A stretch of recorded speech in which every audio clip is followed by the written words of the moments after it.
Welcome to another edition of Speak Your Mind Radio in conjunction with the Missing and Abducted radio show. Tonight I am proud to announce that my friend Justin Harvey has been nominated for the USA Martial Arts Hall of Fame in 2015.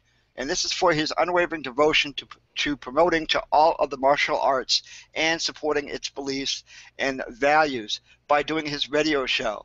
And tonight he joins us for an hour, and you will hear his two interviews that he had just recently done with Cynthia Rothrock and Don the Dragon Wilson.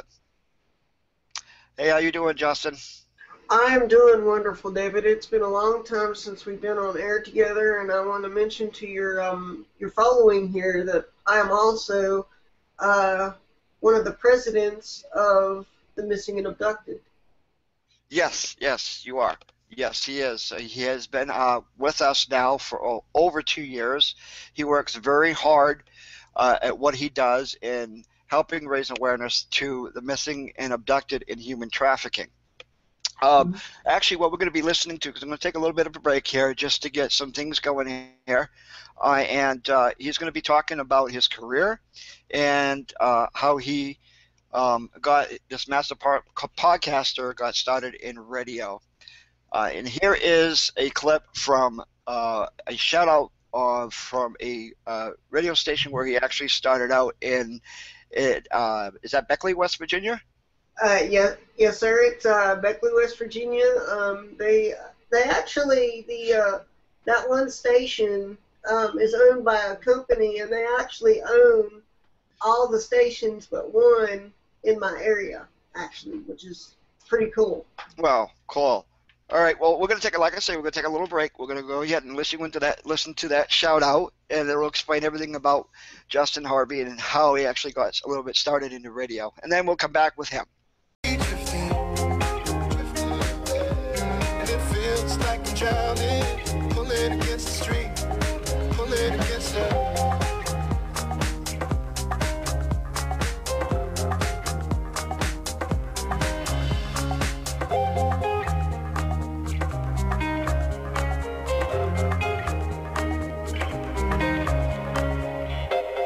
Today's hit music, 103CIR, 103CIR.com, brand new from Mr. Probs.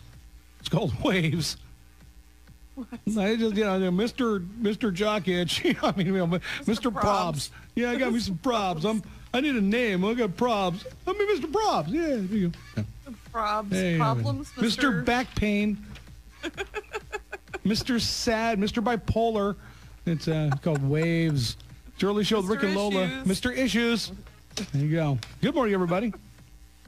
And good morning. We have some sunshine right now. We are at 53 degrees in uptown Beckley, going for a high today around 68.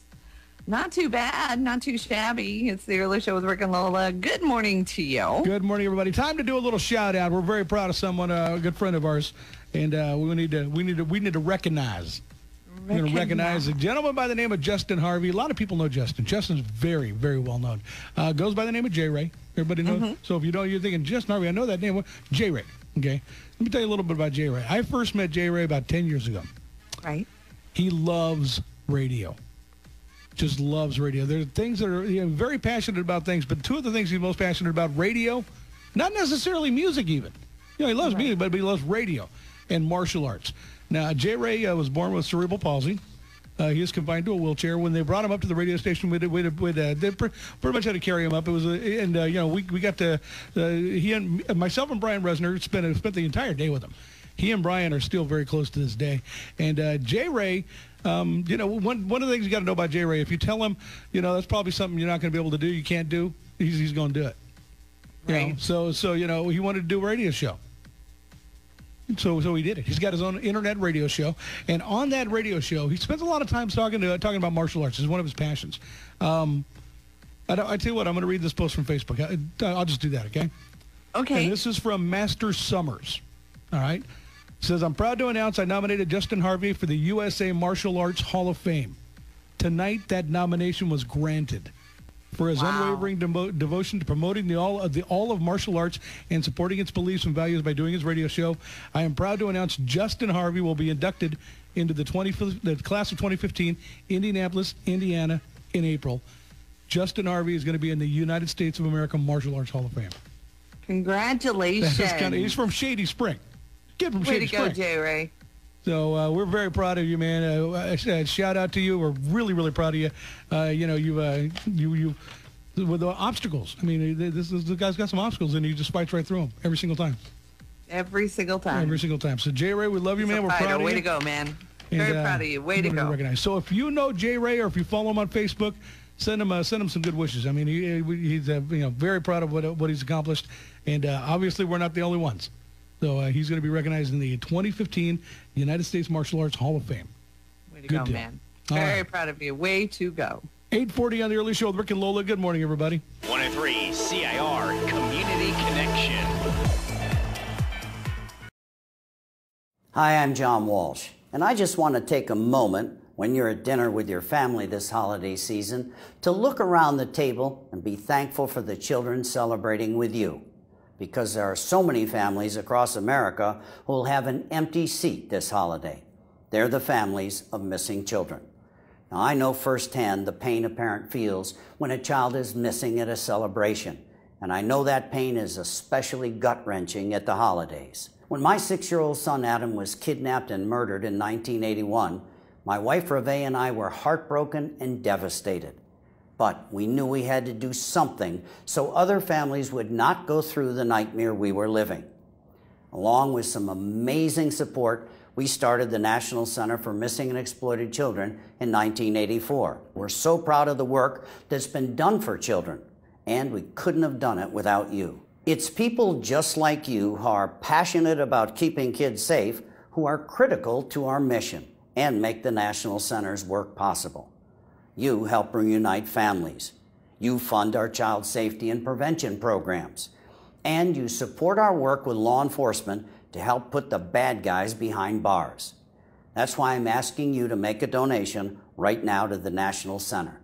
Together, we can give families hope. Hope that they'll never spend another holiday without their missing child. Be as generous as you can, and thank you for all that you do. Have a great holiday.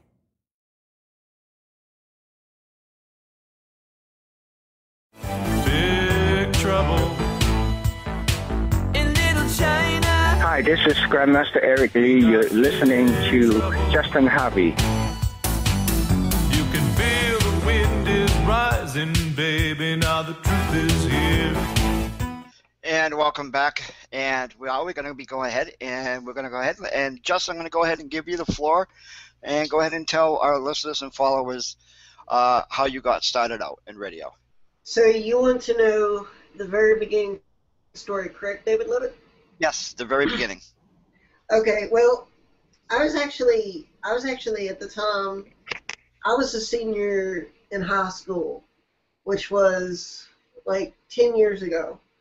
Well, I've always been fascinated with, radio and being on air. And I actually, I was sitting on the phone with a friend of mine one day, and I decided to come up with my very own DJ name, which I still use to this day with some people. I came up with the name DJ J. Ray, and actually what I did was I took the first letter of my name, and then my middle name is Ray, and I'm very proud of that middle name because that's the same middle name that my grandfather had, and believe me, I went through a whole list of stupid names that I could come up with, and then I was like, wait a minute, let's try this, and then I was like, J. Ray, and then it just kind of caught on, and I would call the radio station, win something every 30 days. And it got to the point to where they quit asking me my address to send me my prizes and stuff. They're like, we know where you're at, we know where you live. So I'm like, okay. Well, career day came, and one of the guest speakers was one of my heroes in the radio business, Brian Resner, and that's sort of how it, all came to play. So cool. I basically told them that, here I am. I'm interested in the business, and I'm not going away. So. Okay. And from that, okay. So when you were on the show with Brian Resner, or on the radio, was at that time, was you doing a martial arts show, or was it like the Lower and Riser show? I wasn't doing martial arts at the time. I wasn't doing a online radio show at the time. Like I said, David, I was just, a senior in high school, finishing and getting my diploma, and I graduated with honors and everything. And they could tell that I had passion for the business, but at the same time, I don't think that they, and this is not a stab at them, but I don't think that they wanted to hire me at the time. And I don't think some of them thought that I could do it. And, I was determined to have a radio show one way or another. And so what I did was, when I got hooked up to the internet, I'd say probably 2005 or 2006, I first started J-Ray Radio, as it was called at the time. I started it on Blog Talk Radio, and believe me, some of my first shows really sucked. But I played with the format a little bit, and then I was limited to recording time, so I had to figure out ways to get around that and find different revenues that will host my stuff for free. And nowadays, my show is the Justin Harvey Show, which is, completely doing extremely well now. I mean, because I'm getting international stars now. So that kind of gives you a brief, I don't know if this answers your question or not, David, but kind of gives you a brief description of the work that I've had to put in to do this. Yes. Can you let the audience know some of the biggest names that you have interviewed? Because it's not only martial arts. I mean, you've interviewed the actors in the martial arts in the movies, but there's also people that you have interviewed that are in like the music business. Has there been any other people that besides the actors in these movies that you have interviewed done? That is a very good question, David. I believe the first celebrity actor that I interviewed was Tony Luke Jr., who actually has his own, Philly cheesesteak franchise called Tony Luke's. But the first big band that I ever interviewed was Stan Bush. They have recorded songs for the movie Bloodsport and Kickboxer.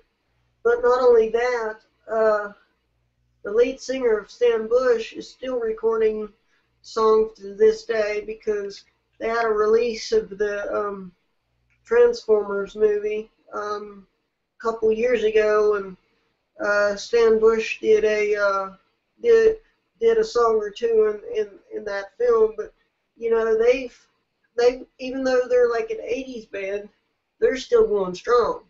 So. Yeah, yes, they are. And there was another show that is actually on. is it the Food? No, not the Food Network. That Tony Luke Jr. that is easily doing. It's like a competition, just like almost like Hell's Kitchen.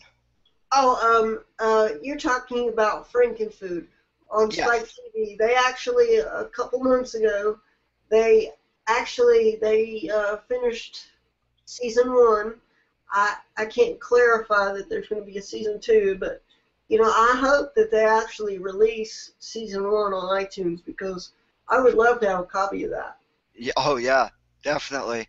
I know I've watched the first few shows, when I did have that channel, and I do hope it stays on, because like I say, when I get back to getting and upgrading my cable service, and I'll look forward to watching the episodes, and it would be great to have them on iTunes, so the ones that I did miss, I can actually listen to. Yeah, I think I missed the season finale, but it might still be on the DVR. I don't know. I'll have to check on that as well, because I'm dying to see the last episode. I've seen them all except the last one that they did, and regardless of what people might think, I thought that Frankenfood was a huge success, and Tony was actually only supposed to be on one episode, and he was perceived so well by the audience and the testers and stuff that saw the stuff, and they decided to keep him the whole season. So. Oh, cool. Is there anything else that you would like to add, or anything else that I have missed? Well, actually, one of my biggest interviews that's online right now is Ernie Reyes Jr. from the Teenage Mutant Ninja Turtles. Yes. Back in the 90s, and I want to give your audience a glimpse of 2015, the possibility. I'm actually working on trying to get Cynthia Rothrock and Dawn the Dragon Wilson on at the same time, promoting the Martial Arts Kid that's actually coming out sometime in January. So I think that's going to be huge. Very huge. Yes, because I've actually seen the trailer for the Martial Art Kid, and it's definitely very interesting. I'm definitely going to get that on DVD, or at least get out, if I can get to the movies, to see it when it comes out. And that's actually coming out in 2015. Do you know if it's coming out in the summer or the fall? I believe it's coming out in January, I believe. January. Oh, cool. So that's just next month. Yeah, I believe, Yeah. But what I'm going to do is I'm going to take a friend of mine, and I'm going to go to the movies and see it and try to get a picture, standing beside the poster, and I'm going to, send it to Dawn and Cynthia. I think they would both appreciate it. Yes, and well, you are going to be hearing an interview that was done with Dawn the Dragon Wilson back in, when was that, Justin?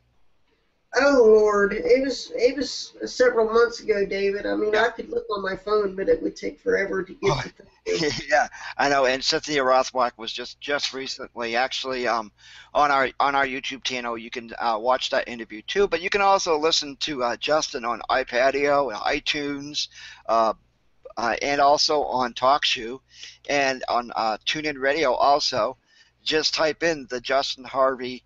It's the Justin Harvey Show, correct? Yes, and it's all one word, lowercase. All one word, lowercase. Yep. Now, I know that, people, that are listening and actually see this on Facebook when we share this when we get done. Some of them might not know who some of these names are that you have interviewed. Like, say, for example, your Jeff Mead, the Jeff Mead interview, which you recently, just this month, got done interviewing, and also Master Todd Summers, the one who actually nominated you for the 2015 USA Martial Arts Hall of Fame. Okay, which one do you want me to start with, Dave? Go ahead if you want, whichever you want. Well, Jeff Mead, he's actually he is a wonderful guy. Okay, you can actually look him up on Internet Movie Database. He has been in a lot of different TV series like Charmed, Malcolm in the Middle. Let's see, he's Buffy the Vampire Slayer, the series, but he was also, and this will go great with my next point. He was also in Kickboxer 5. He helped the main character in the film, so that was one of Jeff's biggest roles, was Kickboxer 5, which I found to be very interesting because your listeners may not know, but I've almost interviewed the whole cast of the movie Kickboxer. Yes, it was it's about everybody except one person, which you have been trying to really get, and hopefully you can get that within, hopefully in 2015. That's my goal for the year. I mean, because that, to me, that would be a huge win. That would be a huge podcast because, I mean, Jean-Claude Van Damme's career is just phenomenal. Yes, and I did like, and I enjoyed the movie Bloodsport when he played in that, and also the other movie there that he had, Kickboxer. Excuse me, we were just talking about. Yeah, Go ahead, Dave. I'm sorry. Okay. Now, Master Todd Summers. How did you actually? Because I know you've been a longtime friend with him. When did you? What was when you first met him? How long ago was that? And what was? How did you feel about meeting Master Todd Summers? Because he has his own martial arts studio. Oh wow, that's a good question, Dave. I'll try to answer it completely correctly here. Yep. If my memory serves me correctly, I actually probably met Master Summers back in 2010, and I think it was through YouTube because at the time, if you remember, I had quit putting my shows on Blog Talk Radio because of restrictions, and I started uploading them to YouTube, which was not a good, it was a good revenue to do that, but it was really time consuming to do that. So I think what happened was Master Summers actually found me through YouTube and then ended up finding me on Facebook, and we just kind of really hit it off as friends because even though Master Summers really loves martial arts like I do, he also loved professional wrestling and all this other stuff, and and I think that he could tell the passion that I have for the martial arts in my radio show, and I believe the reason I was nominated is because Master Summers has really been paying attention to my show. He's even, helped me get guests and stuff because he told me about Jeff Mead, and he actually got me Superfoot Bill Wallace on the show. Yes, definitely. Okay, I can't think of any more questions because you pretty much covered everything. I know that we've only had 24 minutes of the show, and we had scheduled an hour for this. Is there anything else that you would like to add? I mean, I know you've done work with us, and you have actually done the interview with Glendine Grant, the mother of missing Jesse Foster, who was a sex human trafficking victim and has been missing for over 6 years now. And so when you did that interview, I know it was really good. People can hear on our YouTube channel, and that's at the Missing and Inducted radio show. When I know that I haven't heard much from her, and I know that there's been some things that she has been posting. I know, and there's some people there in your area, close to the Shady Springs area or in that vicinity of New Jersey. I know that you are looking to, get in your show, because it has become very popular. And I know that we have discussed a lot of things about actually going out there and with you and raising some awareness to some of the missing out there that that have been missing for a while. In your community, my question is, Shady Springs. I mean, is that a community, a big community, small community? Well, where I live, it's a very small community, because you got to understand, I live out in the country. I don't live like in a big city, like per se what you might be used to. I'm like where there's like fishing and hunting and woods and stuff like that. So it might be difficult to do something, but it could probably be done. Okay, and that's what Justin is working towards is actually setting up in his area not a community of the community to try to get more people to raise the awareness to the cases that are there in New Jersey, and West Virginia, and from West Virginia on up to New Jersey. So, is there anything else that you'd like to add? Yeah, Dave. I will say this, and Dave knows what I'm talking about. I actually took it upon myself to spend a little bit of my money that has come out of my pocket for an investment for the show for next year, and I think the audience is really going to be impressed with this investment that I have made, and it's going to add more flavor to the show. Yes, definitely. Okay. Well, I want to go ahead, because we have this 2 interviews that you're going to be listening to. Is about an hour and a half long, and we have scheduled the show for like 2 hours. So I'm going to go ahead, if you don't have anything else, Justin, to add. Well, one thing that I want to add, because I'm going to save this for last, David, I'm going to put you on the spot tonight, brother, and here's how I'm going to put you on the spot. You ready for this, ladies and gentlemen? David Levitt, what is your favorite Justin Harvey radio show and why? Say that again. You skipped out again. Okay. What is your favorite Justin Harvey radio show and why? What's your favorite episode? What's my favorite episode? Yeah. My favorite episode would have been the Cynthia Rothrock interview. Wow. And why is because I've seen Dawn Wilson in the movies, and I've seen her. It's from watching on YouTube. I've seen some of her trailers in the movies, but I've actually really never did get a chance to see all of her movies that she's done. So that's why I like that interview, because sitting there listening to it, she did a lot. There was a lot mentioned in there, especially the work that she did with Dawn Wilson.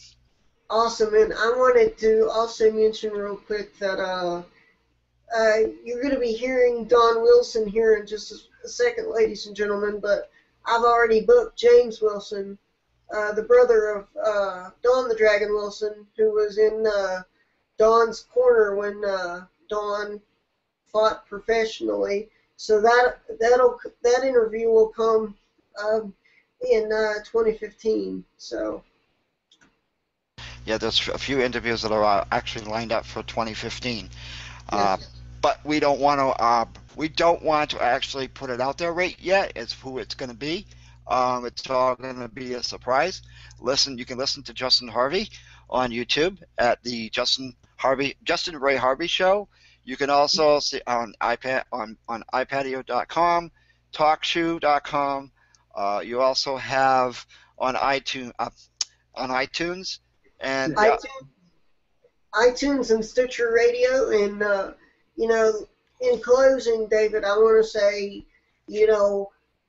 happy holidays, Merry Christmas to your fans and your following, and also to my fans and my following of the Justin Harvey Show. So, Merry Christmas and be safe.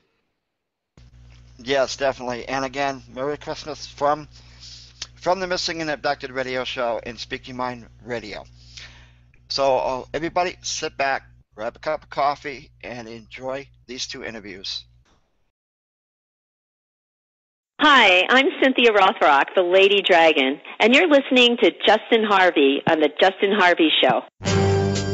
Hi, I'm Don the Dragon Wilson, also known as Jake Ray from Bloodfist, and you're listening to Justin Harvey. Hello, ladies and gentlemen, and welcome to the Justin Harvey Show. We have a very, very special show today. I am proud to bring the debut of one of the greatest world champions of all time, Don the Dragon Wilson. Welcome to the show, Don. Hi, Justin. It's good to be here, and I appreciate you letting me speak to your viewers. And I appreciate you being on the show, Don, because honestly, Don, like I was telling you on the phone the other day, I've wanted to do this for many, many years because after I had saw the film Bloodfist, I had to talk with you.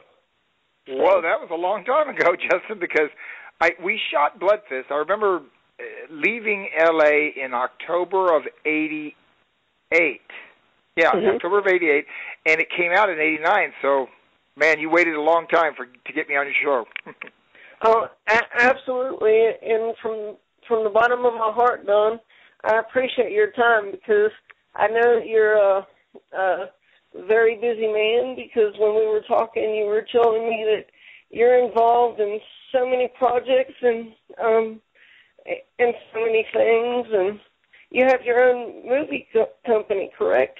Yes, well, I'm starting, I have started movie companies just out here for other people, and I worked for their companies, but in other words, the first film they made would have been one of my films, and they went on to become successful film production companies. But this is the first time I actually own part of the company myself, and it's called New Arc Entertainment, and what gave me the confidence to do it on my own, to have my own company, was one of the partners. There's three partners. One is a music producer, Les Pierce. He's a Grammy Award-winning producer in music.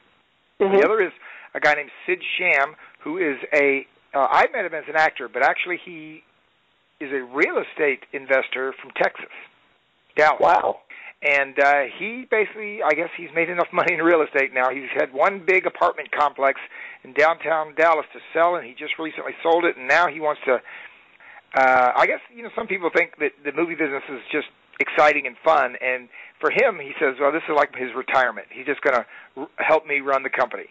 So anyway, this time it's like a friendship thing. This is a good friend of mine, and he introduced me to Les Pierce, the music producer, and he's become a friend, and so the three of us are going to get together and produce movies. Wow, that's amazing, Don. I mean, honestly, you do so much, and I don't know if anybody's ever asked you this, but have you done any type of charity work for sick children or disabled children or anything like that? Actually, you know what? I've done things for athletes and entertainers for children, and I believe they donate money to various different things because it's a program where anybody who's a sports star of any, or even actors. It's called Athletes and Entertainers for Children, and then basically I've gone and supported their events. Other than that, if people approach me, I get involved in the various charities. Of course, there's a lot of charities that are not necessarily as legitimate as they should be. So I do check them out before I put my name and support them. But yeah, I'm willing to, get involved in that. I think the most recent thing I got involved with is autism. I have two friends that have children that are autistic, and they kind of showed me that, some of the statistics and how serious the problem is, and so I said, oh, absolutely, sounds like, they need to get attention to this. They got to get, first, they've got to get attention to a cause. Otherwise, people don't even know, like me. I was ignorant to the fact that autism is like an epidemic. Wow. They don't know what the cause of it is, but there used to be like 1 in 1,000 kids were born with any form of autism. Now the number is way up there. Wow. So something. That leads them to believe there's something in the environment causing it. Wow. It is not a inherited genetic thing. It is something in the environment. Wow. We don't know what it is yet, so it's kind of scary, I mean, maybe it's going to even get worse. Oh, yeah. I mean, that's the way it's looking, Dawn, unfortunately. Yeah. So I'm, any time a celebrity can use his, quote, celebrity status to bring attention, and attention leads to money. Once people realize that there's a problem and realize the scope of it, then they donate money. Well, that is the best use of your celebrity, right? I mean, like Sean Penn, when he goes to, some disaster hurricane, to Trinidad or something, he brings, or Haiti, it was Haiti, I think he went to, but or Brad Pitt goes to New Orleans. When a famous person puts their name behind a cause of some kind, it helps get publicity, and publicity then in turn can generate money for the charity. That's the goal, anyway. That's the hope. Yeah, absolutely, Don. And also, a lot of people may not realize this, but you were also in Batman Forever. Do you want to talk a little bit about that? Oh, yeah, it shows you, Justin, how Hollywood works. A lot of people thought, well, how did you go to do Batman? I mean, that's not the kind of role you would audition for. And I'm not positive, but I think Joel Schumacher just wrote that role for me because it was exactly what I asked him. He asked me what I could do on the movie. He wanted me to work 3 months on the movie as Tommy Lee Jones's henchman. But I had contracts with other film companies, and I could not work for 3 months on Batman Forever. So he said, well, what can you do? And I told him I'd come in and do one fight scene and then leave. And I said, and I would like to be disguised. I wouldn't really want my face to be seen getting beat up by Batman or Robin. And he goes, okay. So a couple of weeks later, he calls up, and I go over to his office at Warner Brothers, and he shows me the scene. And I said, yeah, I can do this, Joel, no problem. And we shook on it, and I came in and I did the scene. And, it only took a week to shoot, but, they spent quite a bit on it. It was a pretty, it was a lot more. There were 50 stunt people. Now, when they edited it down so it only looked like 8. But actually, it was, a much bigger scene originally, and then it was just edited down to what you saw in the film. Well, that's amazing, Don. And also, like with Blood Fist, I'm going to go ahead and jump into this because Blood Fist, to my knowledge, is it is not only one of the best movies, but one of the longest franchise in history because there's Oh, yeah. Well, there's actually 9 of them. Now, I starred in 8. And the 9th one, when they sent me the script, I don't want to say anything bad about Roger Corman. That guy is my godfather. I wouldn't even be in the film if it wasn't for Roger Corman. But he sent me a script I thought was not appropriate for me for various reasons. And so I passed on Blood Fist 9, the 9th one. And an actor named Matt Mullins ended up doing it, and I've never seen it, but I've seen little clips of it. It looks like it was a fun movie, but I just remember at the time he sent me the script, I did not like the script, and that's why I did not do Blood Fist 9. But I did do 8 of them, and you are correct. I don't believe there's ever in martial arts movies been 8 sequels for one franchise. That's the longest. Exactly, and you almost did all of them, Don. I mean, because a lot of the times I did the first 8. Yeah, I mean, a lot of the times they usually don't get the same actor or martial artist to play the role. So. What usually happens is the actors will do the role, but they know that they're needed, and they demand more money than the producers want to pay. So what ends up happening is they'll do a sequel, and they'll use a different actor. Mm-hmm. Because, you know, the one, well, I think Keanu Reeves got $30 million to do Matrix 2 and 3, because they shot them both at the same time. Wow. And because he knew they needed him for those sequels, right? I mean, he was the star of the Matrix, the first one. And what ended up happening, though, is he took the $30 million they gave him as a salary, and he gave it away. He gave it to the special effects team. There was about 22 people in the special effects team. They got the $30 million. And he kept his percentage of the movie, because he also owned what they call a back-end deal. He owned a piece of the movie, a percentage of it. And that ended up being more than $30 million. I don't know how much, but it ended up being a lot of money. Wow. Yeah. Now, did you have... Even though he gave away 30, you know, and how many people give away $30 million? You know. That's true. Now, did you have any idea that Blood Fist was going to be such a, you know, success?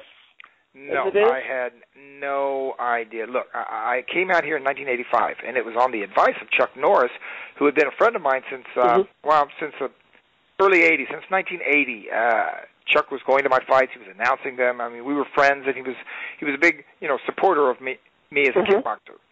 And he was doing movies at the time. And, you know, Chuck's the only movie star, TV star, that really was a fighter.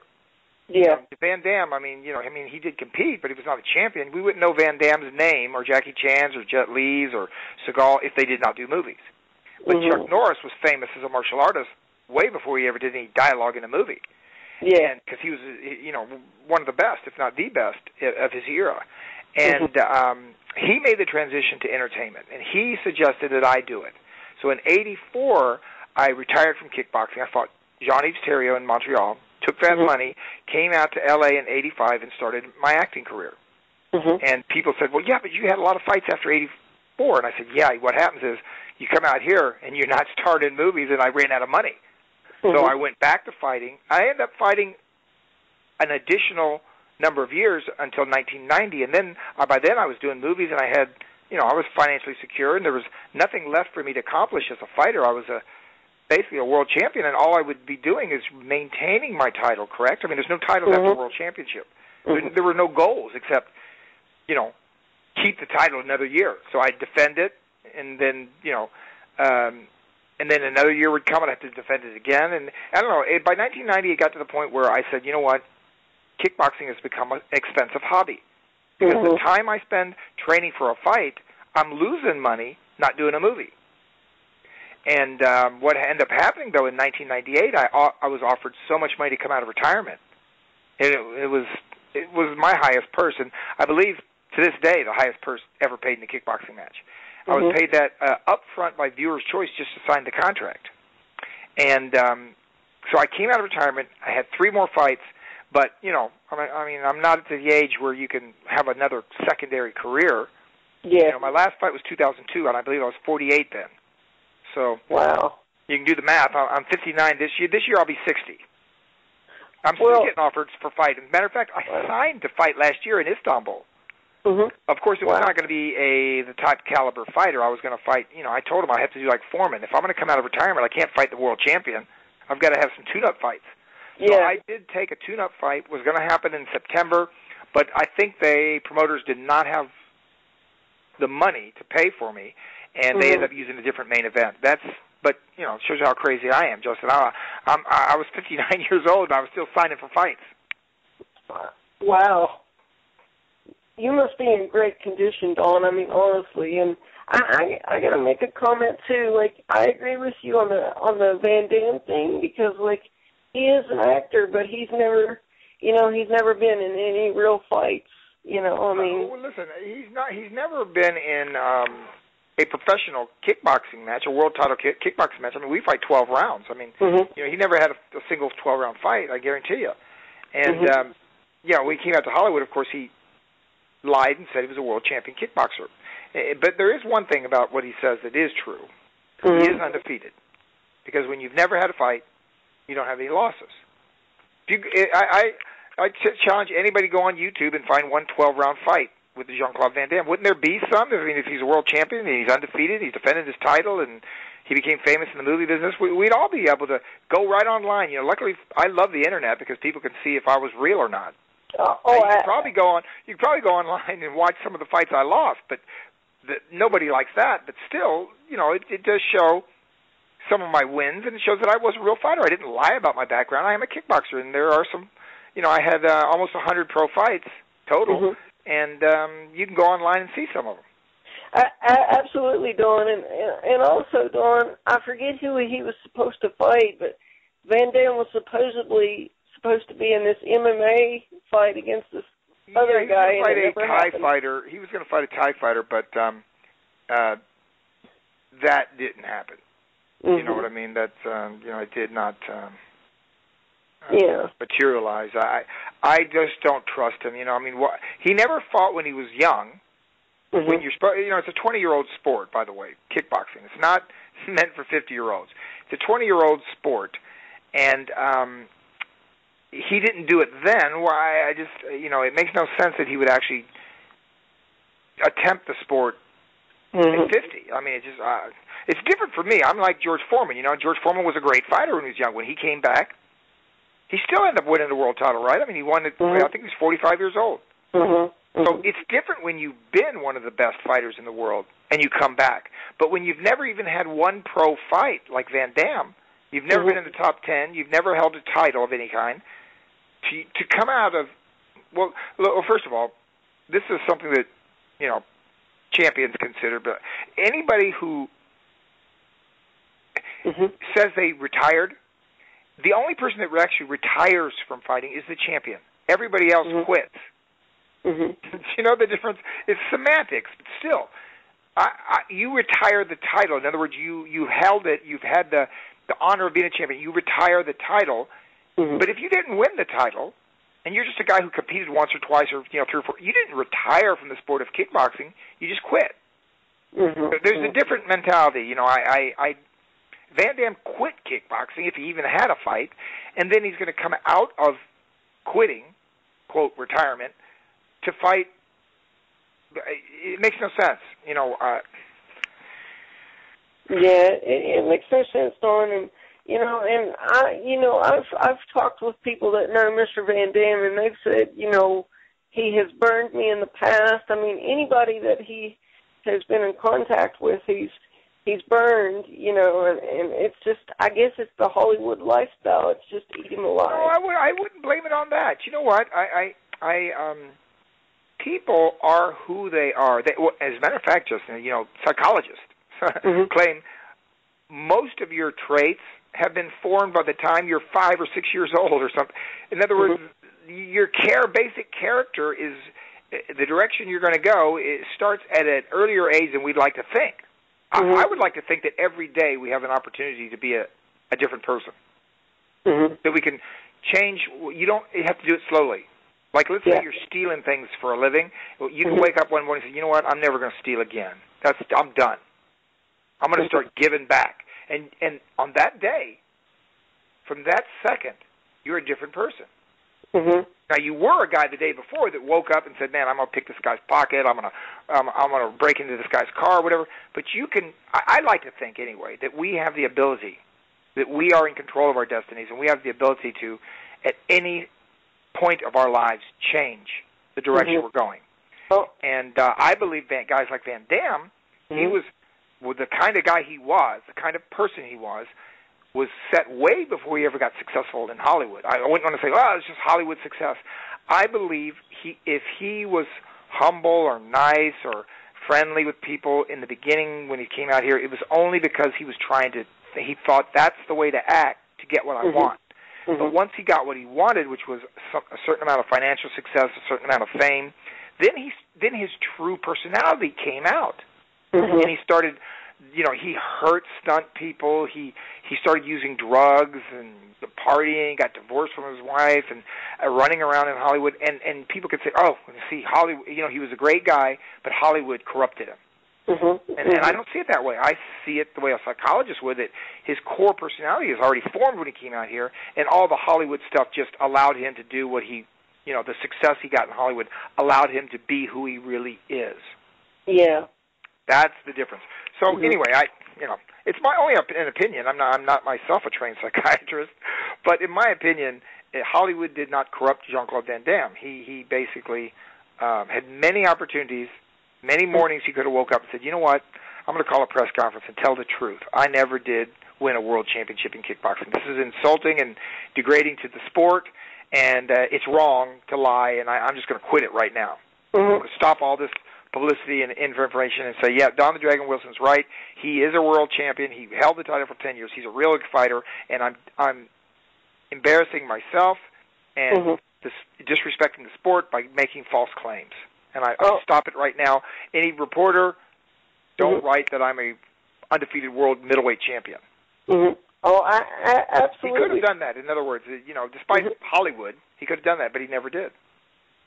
No, and you never know. I mean, if he was going to do that fight, that would have changed things maybe, but I don't think he's ever going to fight. No, you know what that would have done? That would have just shown he did a fight. That's one fight. That's not a career as a kickboxing champion.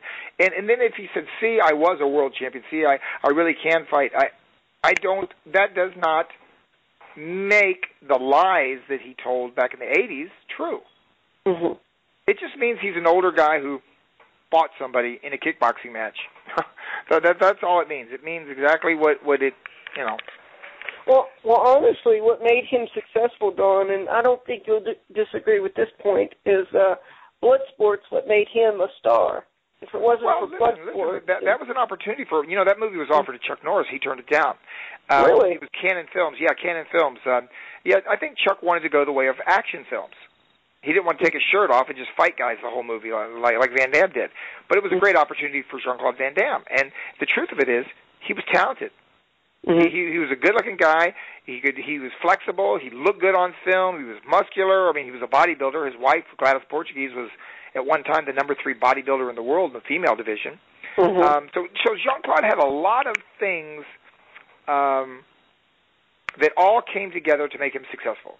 You know, there wasn't a martial arts superstar like him around, and he had Bloodsport, which was the first of a genre of films. I mean, my career wouldn't have taken off if it wasn't for Van Damme. As far as the entertainment industry, I'm very, very positive about Van Damme's accomplishments. I only have a problem with him only with his false claims about kickboxing and his personal life that casts a bad shadow on martial arts, because martial arts is supposed to get people out of drugs and out of bad things, correct? Yeah, exactly. Good, honorable characteristics as a human being. Well, when he got successful and famous, well, then all his cocaine use came out, and you know, then he starts lying about his background, and I don't know. He became a negative representative of the martial arts. You know, and so that is kind of a beef for me. But that, you know, that is much further down the totem pole than the fact that, as a former world champion myself, there's a guy in Hollywood who's never had a pro fight who's running around saying he's a world champion. I don't like that. An Olympic swimmer, gold medal swimmer, would not like it if a guy said he won a gold medal and the guy doesn't know how to swim. I actually, I do have plans to get Bill Wallace on my show. He's a great guy. He's a great guy and an icon in the business. And I've got his contact information. I'm sure I could get your stuff and give it to him, and he can call you and do what I did. I mean, it's great. Always great to speak to the audience, to the martial artists out there.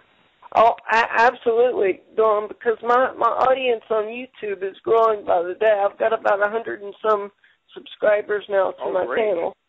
So great. And I have plans to have Cynthia on my show as well. Yep. She's going to be a great one because she's accomplished a lot. She was is the only champion, female or male champion in kata and forms for 5 straight years. Wow. You know, competing against all the major competitors and in all the big venues, all the big shows. It's not like she, didn't go to the big competitions. I mean, they were the biggest, and she was the number one competitor for 5 straight years. That's her, athletic accomplishments. Then, of course, she went to Hong Kong and did a bunch of Hong Kong movies, starred in them. And at one time, she was the number 2 box office star in Southeast Asia, right behind Jackie Chan. Wow, that's amazing. Yeah, she was kind of like a super. Well, she was. She wasn't like a super. She was a superstar in Southeast Asia.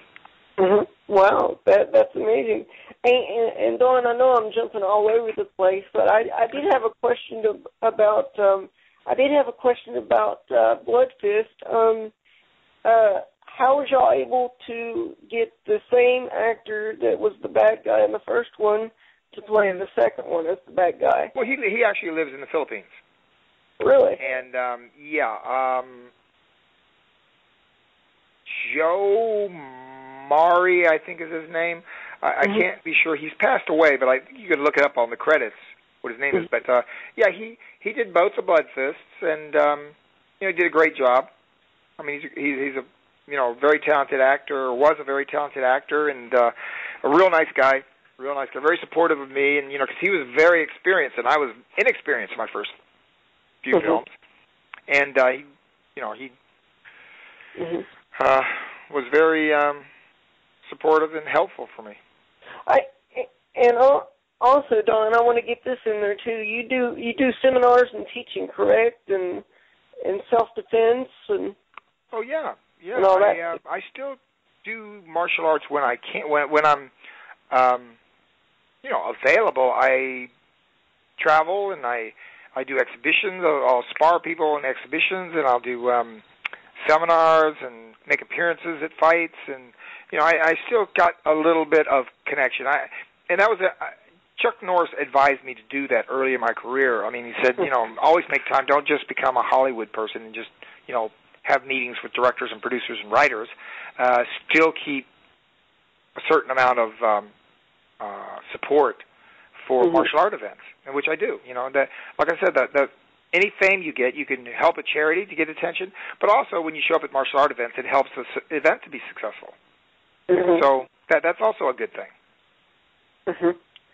Oh, absolutely. And I also heard that you did some announcing for the UFC when they first started. Yeah, the original one. I was one of the original announcers. After the third UFC, I announced several of them, but I really didn't come on board to be an announcer. They actually offered me, they didn't offer, they agreed to set up and promote the fight between me and Royce Gracie, and that's what was supposed to happen. And they said, well, announce some of our shows, get known to the audience, and then we'll set the fight up. So I announced a few of those shows, and finally I said, you know what, when are you going to announce the fight? And they said, well, truth is, Don, we really don't want to give percentages, because I was going to fight Royce for 20% of the gross, whatever that would have been. At the time, they were getting about $4 million a show, so just if there wasn't one more viewer, I would have made about $800,000. So that's not a bad payday. Yeah. And I'm a mercenary. I'm a fighter, so, the scary thing about fighting is this, brain damage. Not physical damage, not little cuts on your face and broken bones. I mean, everybody gets that. That's part of the business. Brain damage it doesn't heal, and it could, ruin your life, basically. But if I fight Royce Gracie, like if I fight him tonight, he's not going to give me brain damage. He's not going to punch or kick me in the head. He's going to grab me, go to the ground, and submit me. Now, there's no fear in that there should be no fear for anybody. You can't fight a safer fighter than Royce Gracie. Think about it. Back in the old UFC, there's a lot of big, strong guys. They got boxers, they got judo guys, they got all kinds of guys that could actually do some damage to you physically by elbowing you in the face or, headbutting you, because it was legal back then. I mean, there's a lot of things that you could sustain some damage, but Royce Gracie just shoots, grabs guys, gets them in arm bars, leg locks, chokeholds, and taps them out. And so I thought, man, I'm going to make at least $800,000. I'm going to have no brain damage. Of course, I'll do that any Friday night you want. I'll set up that fight. And so it was a no-brainer for me. But what ended up happening is they had what they felt was a successful formula they didn't want to ruin. What they had was 8 guys fighting for a purse of $50,000. Now, that's a lot better financial deal for them than to have me and Royce, and I'm going to make $800,000.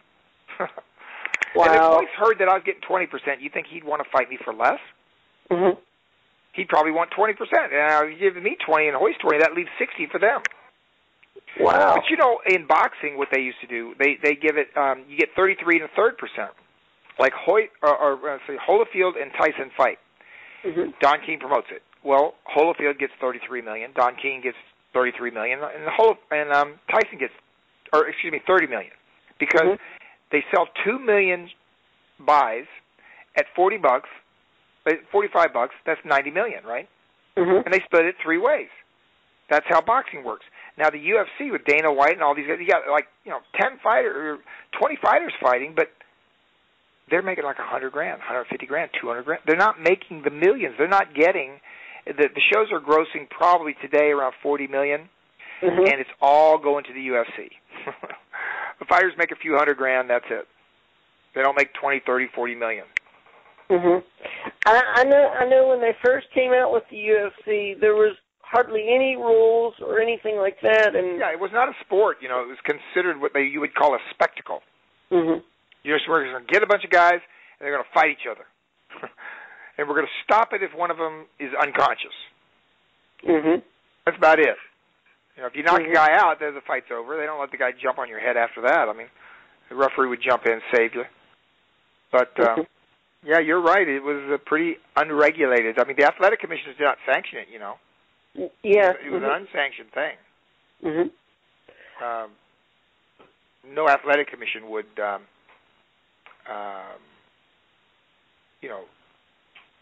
okay it or whatever, supervise it. They didn't have Athletic Commission doctors there or referees and nothing. Mm-hmm. They just, it was. It was something that some people tried to outlaw it. As a matter of fact. I was in Puerto Rico, and they tried the Supreme Court there tried to outlaw it. Mm-hmm. But the truth is, it's really safer. It's the safest way to fight. Mm-hmm. Exactly. Well, because you can quit at any time, and nobody boos at you. I mean, that's an acceptable way to end the fight. Imagine 2 boxers fighting, and one of them just says, "You know what? I quit. You hit me hard, and I don't feel like fighting anymore. I'm going to come back the next time." You can't do that in boxing. You can't tap out. That's what they call it, tap out. In my sport, we call that quitting. Mm-hmm. When a guy hits you and you're slightly stunned, you go to the ground and you hold your hands up and everything in front of your face, and the referee dives in there. Mm-hmm. That's called quitting. In boxing, you're supposed to fight until you're unconscious. Then that's what fighters do. Oh, absolutely. And if they get stunned, they give them many fights, they give them what they call the standing 8. Mm-hmm. You stand up. Now, you've been knocked down. The guy decked you. You stand up, and if you can fight, the referee thinks you can defend yourself after 8 seconds, you start fighting again. Mm-hmm. Now, they don't do that in the UFC, right? As soon as the guy goes down, if he's stunned, the guy, John McCarthy, dives in there and stops the fight. So it's much safer. I like the sport because it is safe and it's less brain damage. You can't punch a guy in the head for 12 rounds. They don't fight 12 rounds. They fight 3 5-minute rounds or five 5-minute rounds, something like that. But they don't sustain the brain damage that boxers do, and they don't get the kind of knee damage that kickboxers do. And I don't know. I like the sport. I like MMA. I do too, and I'm sitting here, Dawn, racking my brain and thinking back to our conversation there, and I forget exactly what it was, and I do apologize, but you did say that you did want to debut something on my show, so I wanted to give you the opportunity to do so now. I have a lot of things that. I've got going on now. We've got the T-shirt business, Dragon Traditions. It's traditions with a Z.us. Mm-hmm. I mean, it's not debuting, but I mean, it's been around for a couple of years now, and it's you can go to traditionswithaZ.us, and there's a lot of good, high-quality martial art T-shirts. Then I've got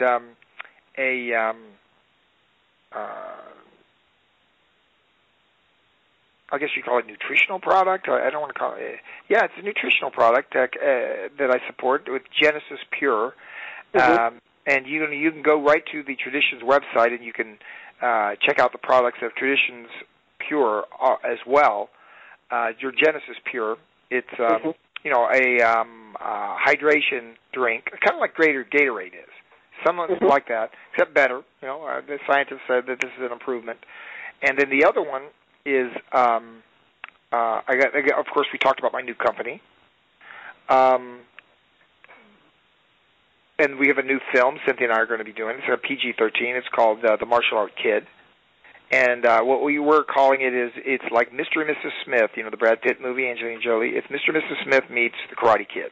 Mm-hmm. So it's going to have a kid in it, but Cynthia and I are going to be a married couple who are going to try to influence the guy in a positive way through the martial arts. You know, that's going to be fantastic, Don. Fantastic. Well, you know, we're gearing it for that specific reason. We wanted to go right to the martial art audience. Oh, absolutely, because it's actually been a good while since we've had a good martial arts film in today's generation. With Will Smith's son, that one grossed $200 million domestic. I mean, that was a pretty big hit. Mm-hmm.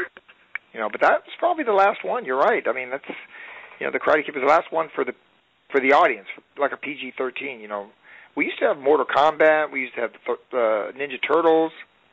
Mm-hmm. It was more martial arts / family fare. But, yeah, recently it's been, you know, the only martial arts you would see is in a hardcore action film. Mm-hmm. And Don, I've got to ask you this, because it seems like this is all that Hollywood is doing nowadays. What do you think of remakes of movies? Because they've taken a lot of titles and remade them, and I fear one day that they're going to remake Blood Fist, and it's not going to live up to its potential. Well, I believe if there is a remake of it, it was the one that Matt Mullins did. Because my complaint about that script, the main one, was I felt I had already done the movie. I felt the script was too similar to the Blood Fist that I did the very first Blood Fist. And I've never seen, it's called Blood Fist 2050, I believe. And it's the last Blood Fist. Matt Mullins started it. And when I read the script, it seemed like the exact same thing I did. It was like a guy's brother gets killed, and he goes to get revenge, and it ends up being that his trainer is the guy that killed him. That's the specific. Now that would be considered, most people, a remake, wouldn't it? Yeah. I mean, that's a remake. And of Blood Fist, the original. But it says 2050 because it's in the future. Mm-hmm. That was the big difference. But you know, still the same script. Well, the basic concept is the same, right? I mean, yeah. Brother's killed, and he's going to Manila to get revenge. I mean, gosh, it's too similar to me. That's the reason I passed. So, my feeling is all these. I have no problem with all these remakes. I mean, number one, the reason Hollywood does something is because it makes money. Mm-hmm. Right? I mean, if they're not making money, so obviously the audience enjoys it. And, you know, my movies are not art house films that are meant to enlighten or change anyone's life, right? I mean, they're not what you would call an important film in that regard. They're entertainment. Mm-hmm. It's a 90-minute roller coaster ride. Now, when you get on a roller coaster, Justin, you get on it, and you go on up and down, around in circles, go around. You get all these thrills. You get excited, but when it stops, doesn't it bring you back to the same place? You haven't gone anywhere. Is what I'm saying. A roller coaster ride excites you, entertains you, but you end up back in the same place you did when you started. Well, to me, anyway, action fans pretty much do the same thing. And I don't believe you could say there's too many action films, whether it's Die Hard or, you know, Mission Impossible, whatever, where at the end of it you've had some life-revealing, changing experience through that film. Usually you just had a fun time. You were entertained. And there's a movie, Dawn, and I do apologize that I can't remember the title right offhand, but there was a movie I saw a long time ago that you were in that I absolutely loved. You got stuck in like a video game or something. Like a virtual... Oh, that's Virtual Combat. It was Virtual Combat. But it was also called, overseas, it was called Grid Runners, but in America it was Virtual Combat, and that was an HBO world premiere. So that one was very successful. And that movie, by the way, it was the idea, you know, I was one of the producers, so it was our idea to have a guy who plays he uses these video games to train himself, and then the characters come out of the video game. Now, after we made that movie, there was a movie with Russell Crowe called Virtuosity. Same movie. It's like they took the same idea. Now, could have been a coincidence, but our movie came out first, and then they did a big budget ripoff of that movie. Then I also did a movie called Black Belt, which was about a guy protecting a singer, and then they fall in love, and then The Bodyguard came out after that. Mm-hmm. So I don't want to say that there are some Hollywood producers / actors who watch my B movies and then kind of do a big budget of them, but it did happen twice. I mean, twice I made these kind of low-budget, quirky movies, and then the general theme of them became big budget. It might just be a coincidence, but... Yeah, exactly. I mean, Don, you've done a lot in your career. My next question's for you, and you can take as much time as you need for this one. What is your expectations for 2014? I mean, because obviously, my friend, you have done a lot in your career. I mean, movies, fighting, a champion. What's your expectations for 2014?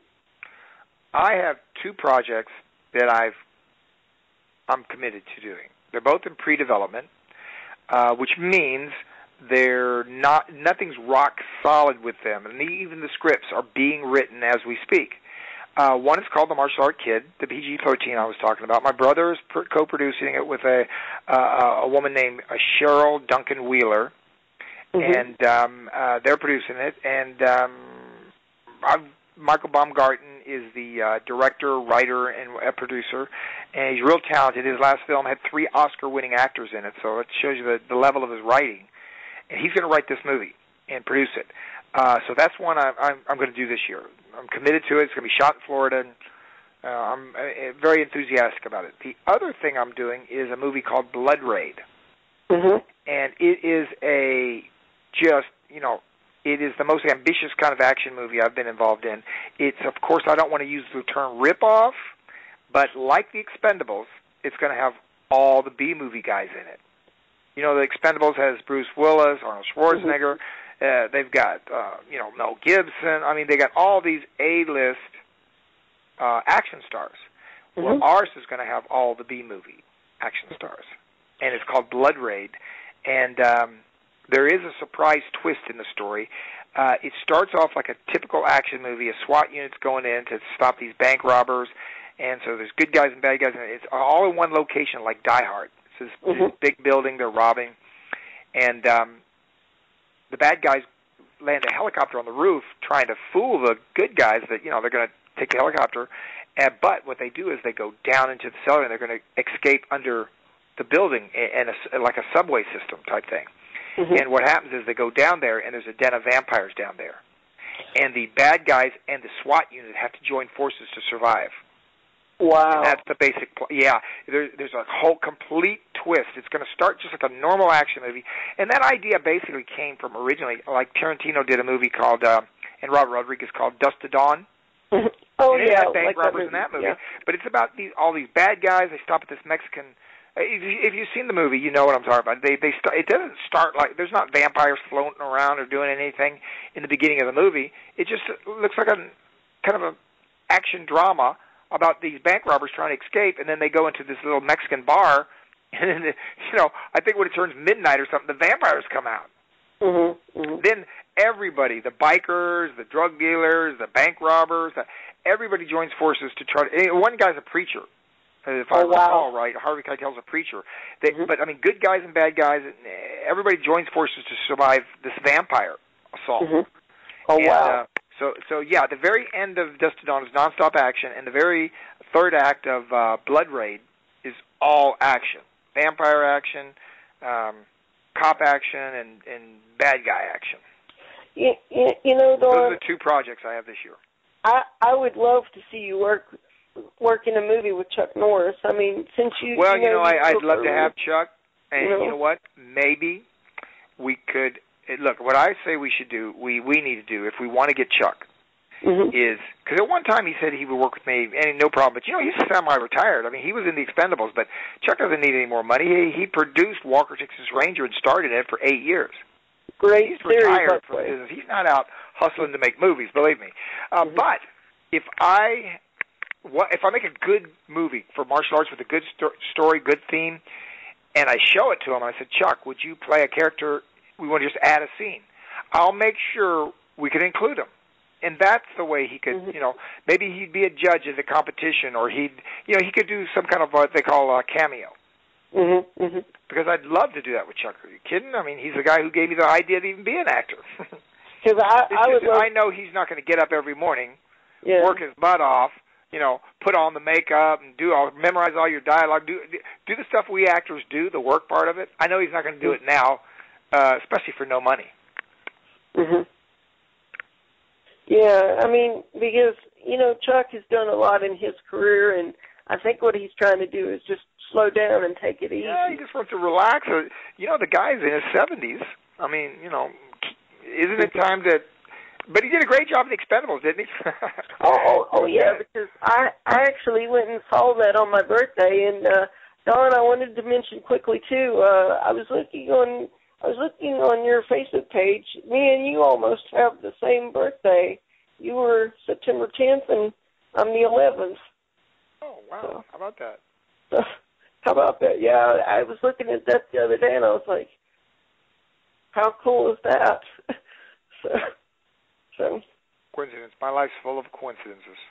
Oh yeah, Don. I mean, because honestly, I worked on trying to get you booked for 2 years on the show. So. Oh wow! Well, I'm sorry, I'm so hard to get hold of. It's not your fault. I mean, because when I first started this, Don, there was people saying because I have a disability, I would never have my own radio show. And anytime somebody has ever said to me, Don, "Oh, you can't go out and do this because you have a disability," what do? I go out and prove them wrong. So. That's a good attitude because you know what? I think people we're mainly limited by ourselves. What we, what do they say? Can't, never did anything. Absolutely. I mean, because I've got a spirit that will never die, my friend. I mean, that's the only way I can explain it.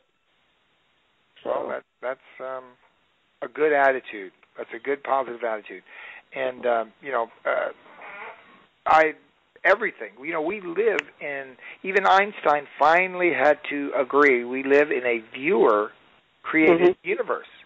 Mm-hmm. And when I say even Einstein, I said subatomic particles operate a certain way, but if nobody is watching them, nobody is observing, no scientists, they do not react the same as if that scientist just looks at them.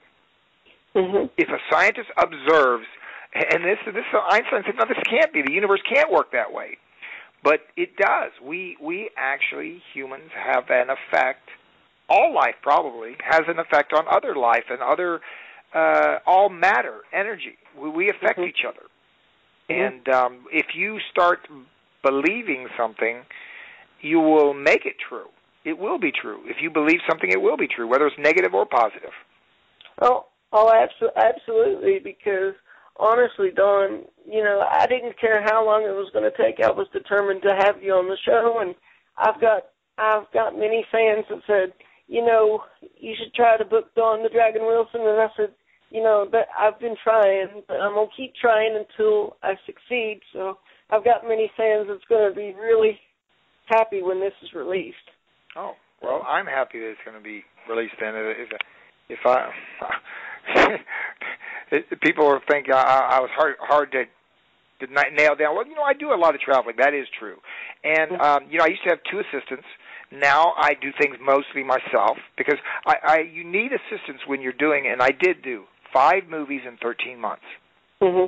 I mean, I could not keep track of anything. I couldn't even, listen, my business phone, it might get 50 calls in a day. Well, who's going to return all those calls? They're from all over the world and all kinds of people and all kinds of offers and business. I mean, I had to have other people helping me to filter through. And then, of course, if something's personal, it goes directly to me. If it's my wife or it's my mom, my brother, my, a personal friend. Well, but I'm saying when somebody just cold calls me from Germany or Russia or somewhere, it was getting filtered through agents and personal managers and assistants. And, if you were trying to contact me any time during that period of my life, it would not have been an easy thing. I'm sure you and I, if we don't know Tom Cruise, if we just want to call him and ask him if he'd support some charity, let's say, what do you think the odds are that you and I can get his direct number, call Tom Cruise up on his cell phone while he's watching a basketball game and talk to him? I mean, there's going to be, I'm positive, many levels of people between you, me, and Tom Cruise. And, of course, I was never Tom Cruise in my career. Never that busy or successful. But I'm just saying, I was a version of that. You know, it was a difficult thing to get me buckled down, nailed down for anything in those days. But today, no, it would be my fault if I didn't get back to you. Although, you know, I will say this, you know, when you're getting, 20, 30, 40 calls a day, and you're gone for you're in Russia, say, for a week and a half, how many messages do you think there are for me when I get home?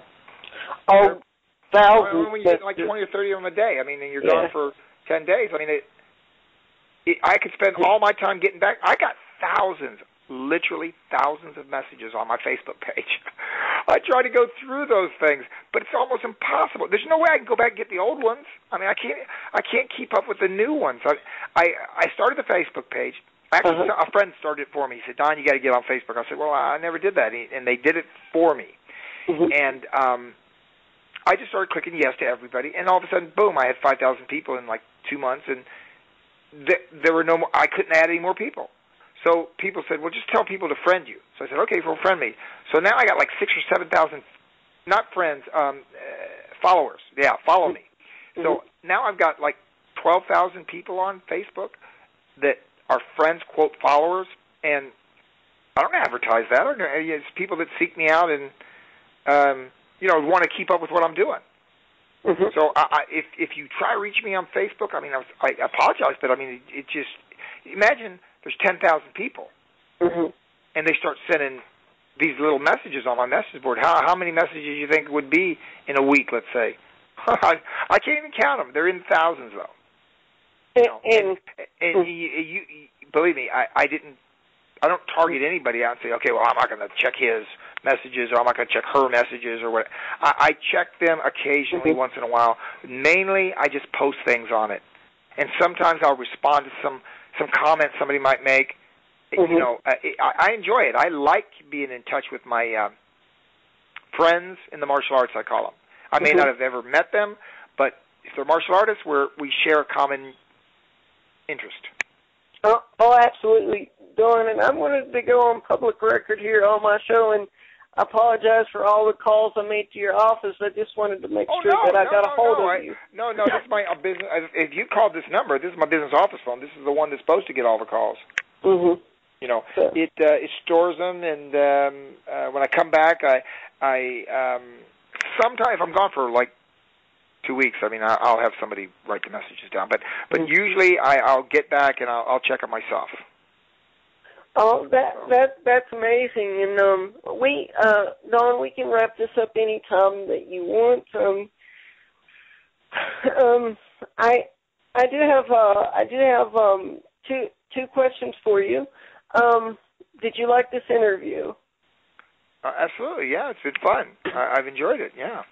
Oh, absolutely. And would you ever come back eventually to the show to promote new stuff, possibly your new movies, and all that stuff? Yeah, of course. Yeah, that would be. It's always good to get publicity. There's no doubt about it. It's always a good thing. Well, I know they say the only bad publicity is no publicity, but I guess there could be some bad things. Van Damme, when he was, in rehab and things. I mean, that if you read, hey, look, it's Don Wilson. He's in all the news, and somebody said, well, what's going on? He says, oh, he's in drug rehab. I don't think that's good news. That's not necessarily good, but most of the times it is good, and this is, of course, Justin, this is great for me to be able to plug everything and talk to all the people. So I appreciate it. Oh, absolutely, because this interview, I'm going to get it everywhere. YouTube, I can find to do videos, audio. This hey, I'll put it up on, I'll put it up on my page. That's 11,000 people. I'm sure someone want to listen to me ranting and raving. Oh, absolutely, because Dawn, I told my family I was so excited about this interview that I played your voicemail for my family, and I was like, I can't wait to do this show. So. Oh, great. Well, you know what? I'm glad we got to work on it then. So, and I know you're a very busy man. So, do you have any final thoughts before I let you go? I hope everybody has a great year this year, and looks like we're turning the corner on that recession. I think things are going to get better. So I'd like to thank all my fans for all the support over the years. I used to have kickboxing fans. Now I got movie fans. So no kickboxer can make a living if nobody's watching his fights, and no actor can make a living if nobody's watching his movies. So I owe it all to my friends/fans, and I'd like to thank them all. Oh, absolutely, Don. And I was going to tell you too, my friend, if you're ever in West Virginia or somewhere in the Virginia area, please let me know. Okay, I will do it. Thank you. Thanks a lot, Justin. I appreciate it. Thank you, Don, and take care of my friends, and we'll be talking to you again in the near future. Great, and make sure I get the download or the link so I can let all my friends also listen to the interview. Oh, absolutely. All right. Have a good day. You too, Don. Thank you so much. This morning I have a very special guest who I actually talked about during my interview with Don the Dragonî, and I would like to welcome Cynthia Rothrock to the show. Welcome, dear. Thank you. And how are things this morning? Oh, things are really great. I'm finally recovering from shooting the martial art kid, and then from there I went to Pennsylvania to the Legends of the Martial Art, and then from there I went to Berlin. So I'm finally home, and home for a little bit at least anyway, so I'm feeling great. Awesome. Yes, I know that you go to the Martial Arts Hall of Fame quite a bit because I saw a film where Master Ken was really busting your chops during his speech. So. Oh yeah, right. Yeah, that was I think 2 years ago. Yeah, I'm actually going back to the same Hall of Fame. I believe like next weekend. Oh wow. So. Just beware if Master Ken's there. He's going to say something. So. I know. I'm looking forward to it. I think he's a funny guy. Oh, absolutely. I've actually had him on the show as well. My first question for you, Cynthia, is before you got into acting, how did you get into the whole martial arts aspect? Well, I started when I was 13, and one of my best friends, their parents were studying Tung Sudo at the Scranton Karate School, and I would watch them practice, and I thought, oh, that's kind of interesting. Being so young, I thought, ooh, I like the uniform. I'd like to get a karate belt, and they said, well, come along. We'll take you to our class, and you can try it. So that's what started it. Oh, wow. And so eventually you decided to jump into acting, or? Yeah, well, I was, by the time I started acting, I was world champion in forms and weapons, and basically my goal was to do this 5 years in a row, which is basically competing about 40 times a year, and be undefeated in 5 years and then retire. So that's where my mind was focused. But during my 4th year of competition, almost the ending of it, I went on an audition that Yun Kuei and Sammo Hung were looking. Actually, they were looking for a guy. They were looking for a guy to be the new kind of Bruce Lee. And I was on the West Coast demonstration team, and they said, okay, well, shall we bring the girls? And they said, yeah, you can bring them, but they're not really looking for a girl. So I went down there, and after I had to do some forms, self-defense, weapons, they said, ooh, we're going to go with the girls. So they signed me up. So it was kind of something that I wasn't really focused on doing, and I thought, ooh, this is going to be a great experience. I'll do one movie. I'll go to Hong Kong. Maybe I'll be on a poster. I could tell my kids someday, hey, look, your mom was on a poster in a movie, And I didn't really know that my career would lead into that. And then I shot the movie during the 5th year of my competition, and I didn't want to get rid of that goal, you know, so I would compete. I would go to Hong Kong, be on the set, fly to Minneapolis, compete, go back to Hong Kong, you know, fly to Texas. So I did that. I was able to achieve that goal. And then from that point on, I thought, okay, well, I'm not competing anymore. Maybe I can do movies because I love this and I had fun. So that transitioned into an acting career. I would have loved to have seen you work with David Carradine. Yeah, well, I was in a movie with him, but unfortunately, we weren't in too many scenes together. He was in Martial Law, I believe, part 1. Yeah, part 1. And we were in the ending scene, but it was very small. But the good thing is that we eventually ended up becoming really good friends. So, and then I did a movie with him too in Spain. I think it was called Bite the Bullet, but it wasn't an action picture, and I just did an acting role. Awesome, and I wanted to say that you did an excellent job on No Retreat, No Surrender too.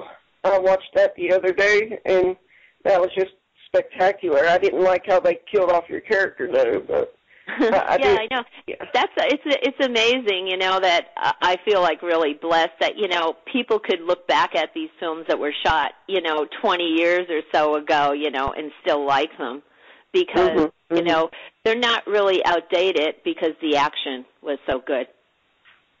Oh yeah, and like I said, I'm very excited that you and Don are working together on the Martial Arts Kid. I think it's going to be, once it's released, I think it's going to be a big hit. I really do.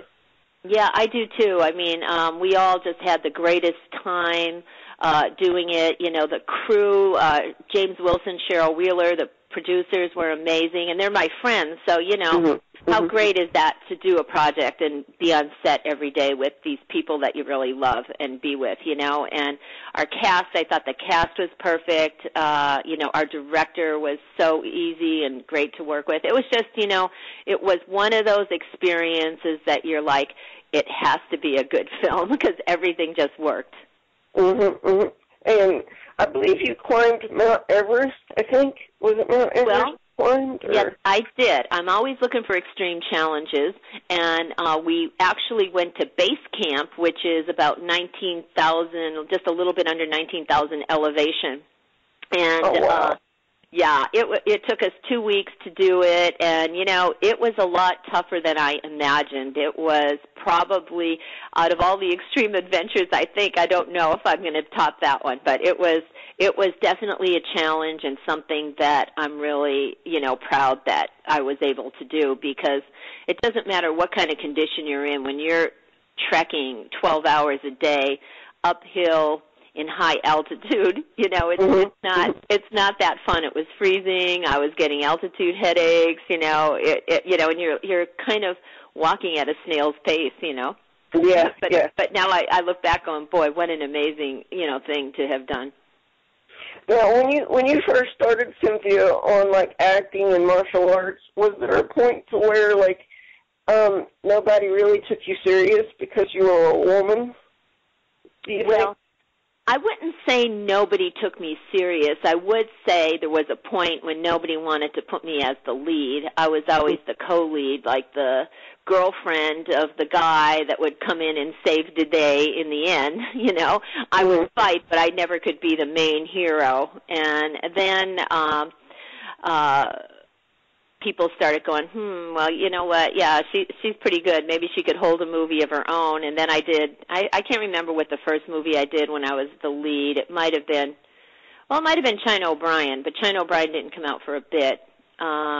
You know, and then people started going, oh, yeah, you know, she could do it, you know. So then I became, you know, the top person, you know, because they, you know, but there was a little period in the time there where there was like, well, maybe women can't really sell a film. And then I kind of experienced that a little bit in Hollywood, you know. I mean, to this day, I still haven't, you know, been in, you know, like kind of in a big fight scene in a big movie, which I would still, an A-listed movie, which I would still love to do, and I'm hoping, you know, that could happen.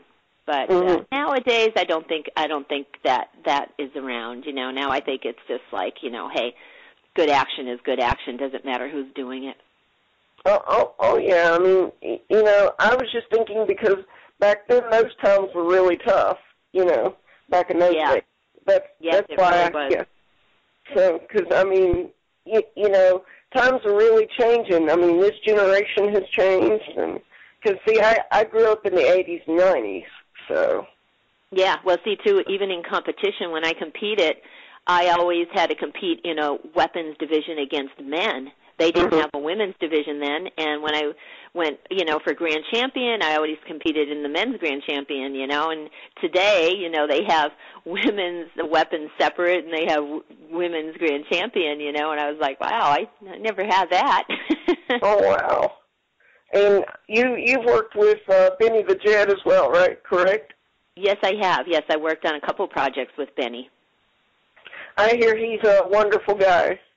So. Benny is one of those people that he's a great soul. You know, he's like, not only is he extremely talented, but when you meet him, you like him right away. He's one of those people that you just know by looking at him that this is a good person. So take my audience through a typical day for you. What is a typical day for Cynthia Rothrock? Well, a typical day, it depends on the day, but normally, let's say, on average, I get up about 5:30 every day. I take my daughter to school. Then I go work out. Then I usually do errands. Then I pick her up from school, and we come home, and then I take her to dance. I'll take my dogs for a walk, and then maybe I'll do some work at night on the computer. I'm kind of a late night owl, so I kind of stay up late.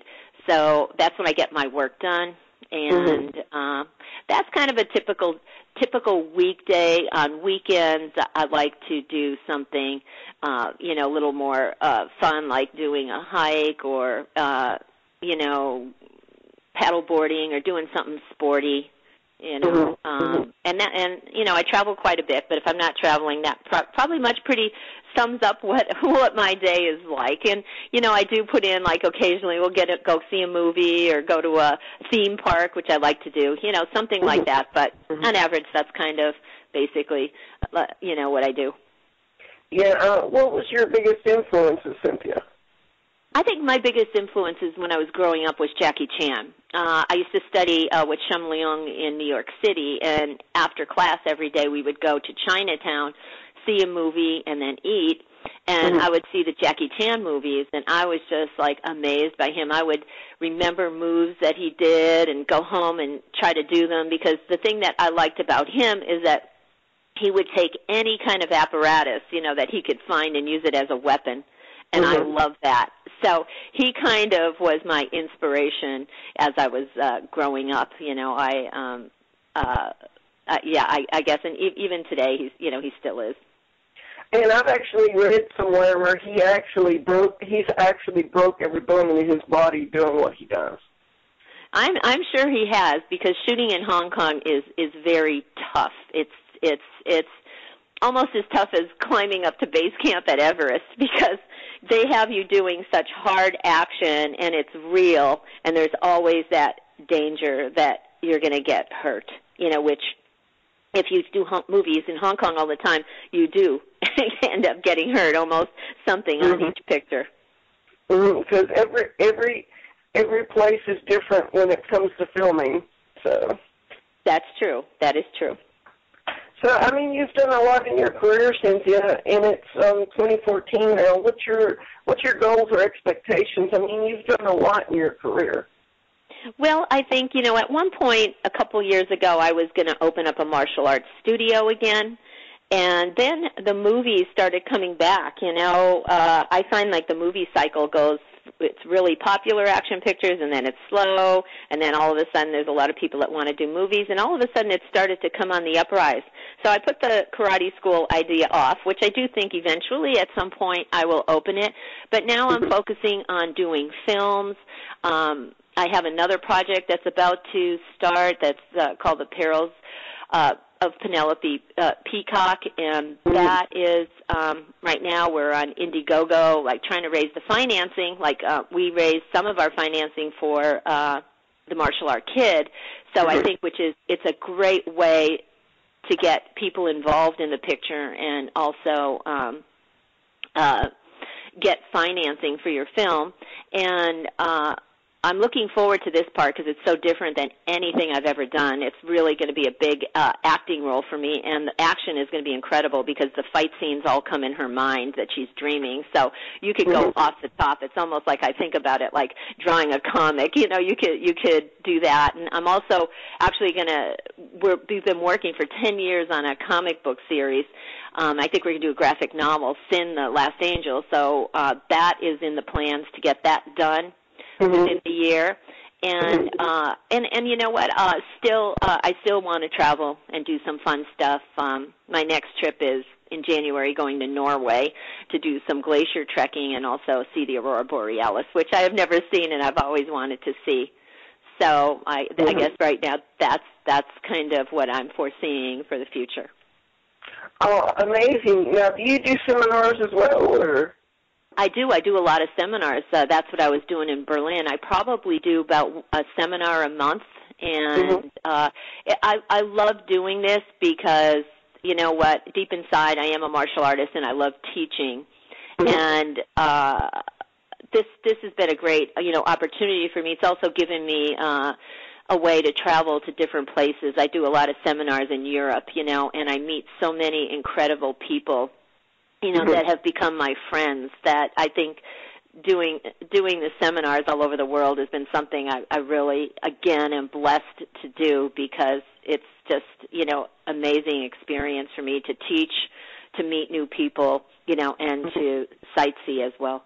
And Cynthia, how do you feel about meeting people, how do you feel about like social media, like Facebook and Twitter? Because I know for me, it has opened up a lot of doors for me and the show because I've talked with a lot of movie stars this year. I mean, this has been the best year for my show, actually. Oh, great. Well, you know what? I'm all for Facebook. I agree with you that it's a great means to.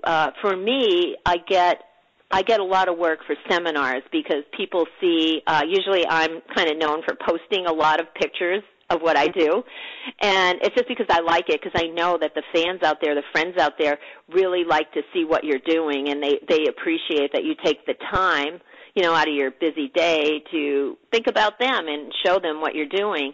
And through this, I get a lot of people saying, wow, we'd like her to come and do a seminar. So to me, that has been my greatest asset, to get seminars, all over the world. I have a Twitter account. I haven't really worked it that much because I mostly stay on Facebook, but I know I have to do it. And it's funny, my daughter just set up an Instagram for me, and she's like, "You're not on Instagram?" And I'm not going to tell you the funny name that she put for me, but I'm like, okay, I've got to change that. So basically, I definitely think social media helps everyone, whether it's business related or actually staying in contact with people or making, some new friends. I've met a couple people, through Facebook that have really become really, really good friends, so, definitely, I think it's such an asset in today's world, in many aspects. And I'd like to comment on something, Cynthia. I'm surprised, Frank Dukes is my martial arts teacher, and I've followed his career, my whole life, but it surprises me that you two have not worked on a film together or done something together. Exactly. Well, it's funny because at the Legends Hall of Fame in Pennsylvania, I was sitting with Frank, and he was talking about a project that he has that he wants to include me in, his next project, and hopefully you'll see that. You'll see Cynthia and Frank Dukes together doing a film. I think Frank is amazing. He's such a great guy, and he's so knowledgeable, and he's funny. I don't know if a lot of people know that, but he's a really, really funny guy. So I'm looking forward to it. I hope it comes about that that he gets his project off the ground, and we could act together. Yeah, because I've always wanted to see something like that. Because I've always asked myself that, why is Frank and Cynthia not work together? I mean, because you've worked with Dawn quite a bit too, so that just boggles my mind. And maybe like in 2015, maybe. That would be great. Well, you know? I'm hoping. Yeah, that would totally be amazing. So, and it'd be a big hit, I believe, too. So. Yeah, I think so. So if you had to pick a favorite martial arts film, what's your favorite? Oh, I'd have to say it's still Enter the Dragon. I still love that film. I love the characters in it. I like the story, you know. So I think that's still, it's a classic, and that still is probably my top martial art film. Wow, that's amazing, because what's funny is I actually took a little bit of music from that film and put it behind Don's personal promo that he actually recorded for me. So that's amazing. So that is funny. Yeah, and Bolo was excellent in that film as well. And then you have the late great Jim Kelly that just passed away. Yeah. So. Yeah, yeah. It was just for its time. It was such a great idea, you know.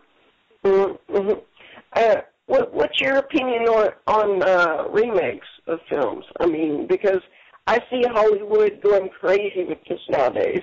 They got to remake this and remake that. What's your thoughts? Well, you know, it's interesting. I think sometimes a remake works and sometimes it doesn't. You know. I think maybe if you can improve it, I'm all for it.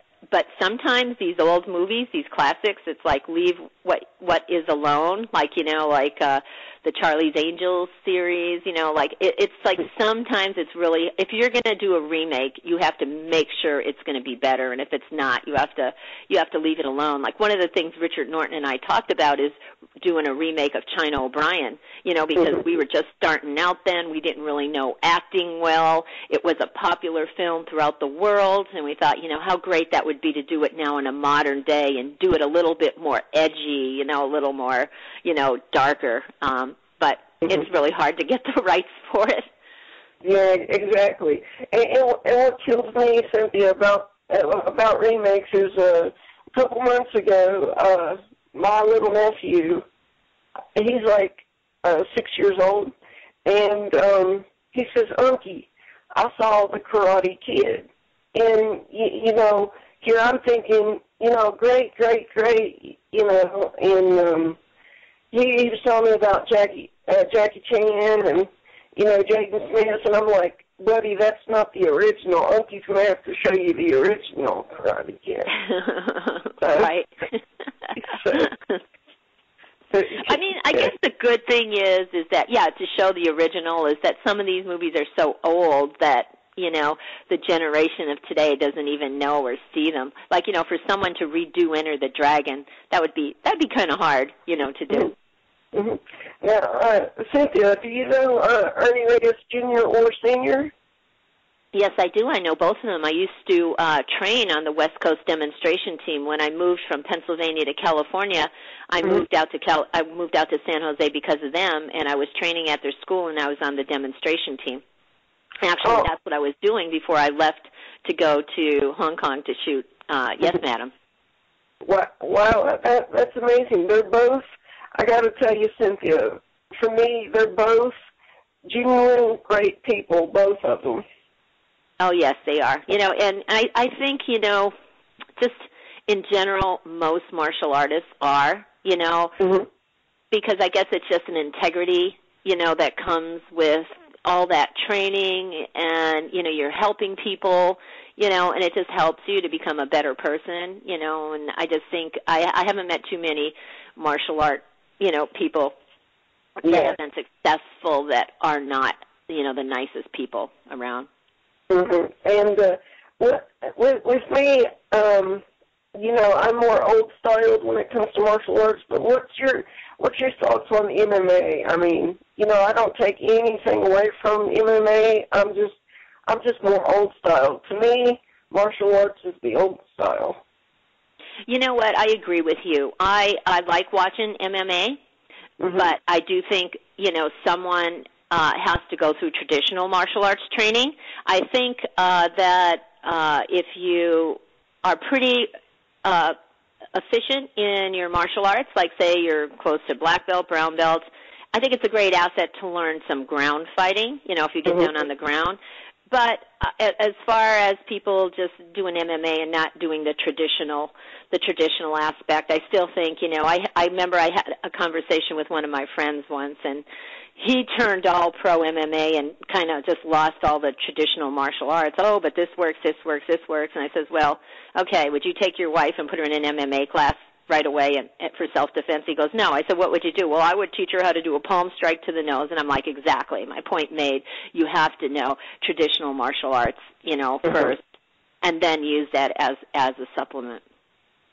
I totally agree because, some of these fighters think, that martial arts is just getting in a cage and beating up people and making money and then going home. And that's not what it's about. Sure. Right, exactly. And for me, I'm always going to be a traditionalist, forever. Same here, because if not, I could see Frank kicking my butt, from West Virginia all the way to Seattle. So, because Frank is very, very serious about his martial arts.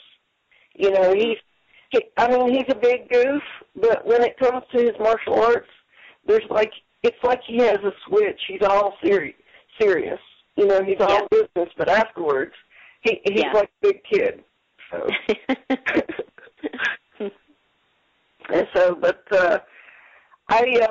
I just wanted to thank you for being on my program, and before I let you go, Cynthia, I'm going to have you record me a personal promo, of course. And if you ever have any new movies coming out, any seminars, please feel welcome to call me up and say, I want to promote this, or, I want to talk about this.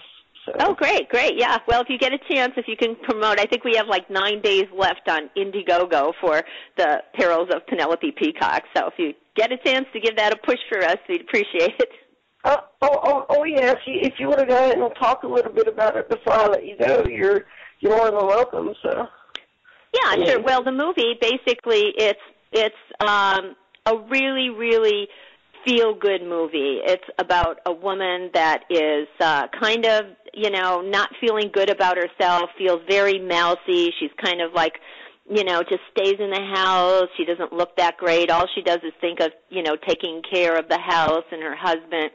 And then her niece is like that as well, and she watches her niece quite a bit, and the niece her sister kind of does a lot of traveling and it doesn't pay as much attention to the kids. So here you have these two kind of misfits, right? And the aunt dies, and they recover some books that the aunt had, but none of them are finished.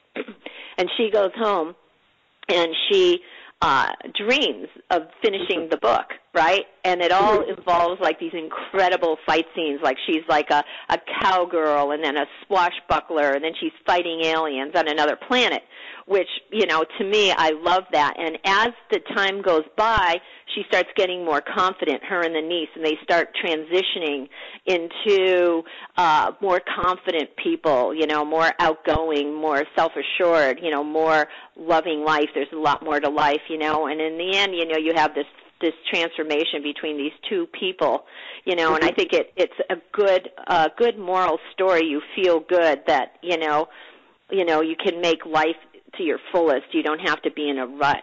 That's not, what we're here for, and it's quite different than anything else I've ever done, and I'm looking forward to actually playing like a mousy person, with glasses and very meek, and then go through the transformation. To me, that is probably, out of everything I've done, the greatest part, that I could play. So this is kind of one of those projects that comes from my heart. And when I read the script, I was like, I love this. I love it, So my hope is that, we can get this project made, that we'd pull in some big investors, so we could get it. Like, our budget's small. We think, everybody's going to, like, do it for, like, almost nothing because, we love it so much, and we think, we could do a really, really nice film.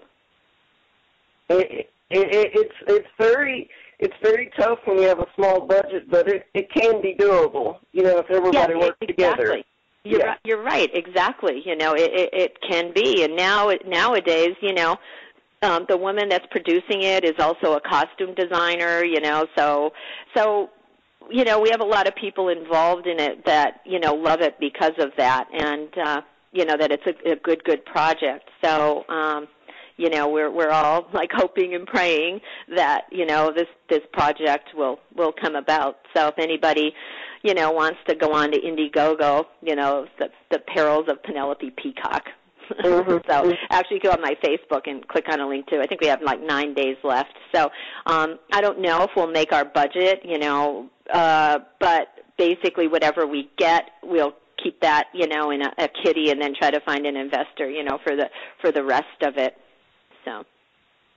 Yeah, I wish you luck with that too, and please keep me posted on that, because I do enjoy your films, and my whole family enjoys your films as well. So.